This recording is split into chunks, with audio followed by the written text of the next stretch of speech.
la production. Donc c'est tout ça la planification écologique. Si vous le permettez. Le Niger, la France depuis 2 mois est dans une situation quasiment intenable. Notre ambassadeur ne peut plus sortir de l'ambassade. Nos 1500 militaires ne peuvent plus sortir de leur base. Combien de temps ça peut durer?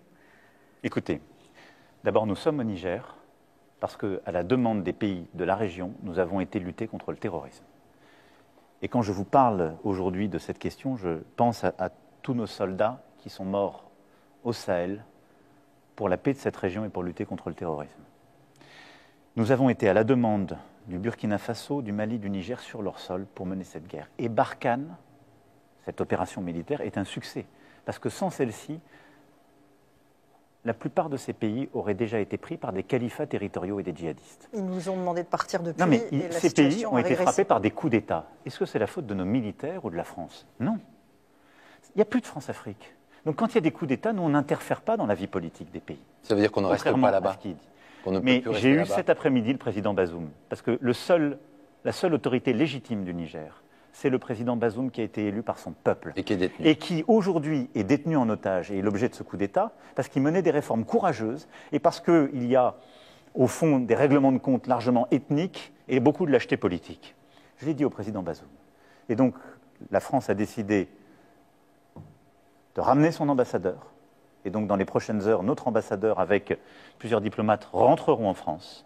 Et nous mettons fin à notre coopération militaire avec les autorités de fait du Niger, car elles ne veulent plus lutter contre le terrorisme. C'est donc la fin de la présence française militaire au Niger. Elle sera organisée dans le temps, dans les semaines à venir, mais c'est la fin de cette coopération.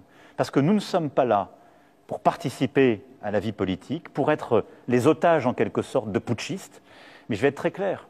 On le voit déjà aujourd'hui au Mali. Quand ils vont rentrer de manière ordonnée dans les semaines et les mois qui viennent. Et là, nous concerterons avec les putschistes, parce que nous voulons que ça se fasse dans le calme. Mais d'ici la fin de l'année. Mais d'ici la fin de l'année.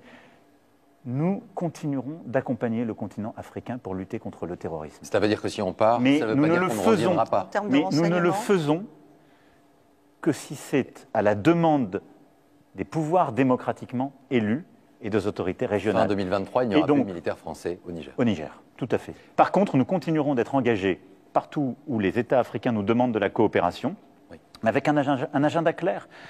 Nous, on n'est pas là pour participer à des coups d'État ou interférer. On est là pour lutter contre le terrorisme. Et je vous le dis, les putschistes sont les amis du désordre. Regardez aujourd'hui, le Mali, chaque jour, a des dizaines de morts. Au moment où je vous parle, il y a plus de morts liés au terrorisme islamiste au Niger depuis le début de ce coup d'État qu'il n'y en a eu dans les 18 mois précédents.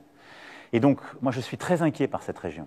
Je pense que la France, parfois seule, a pris toutes ses responsabilités grâce à nos militaires. Et je suis fier d'eux. Et nous devons être fiers d'eux, car cette opération a été un succès. Monsieur le Président, maintenant, nous ne sommes pas responsables de la vie politique de ces pays, et on doit en tirer les conséquences. Une question sur un autre conflit au cœur de l'Europe qui oppose l'Arménie aux Azéris. Est-ce que vous confirmez le soutien de la France au peuple arménien ?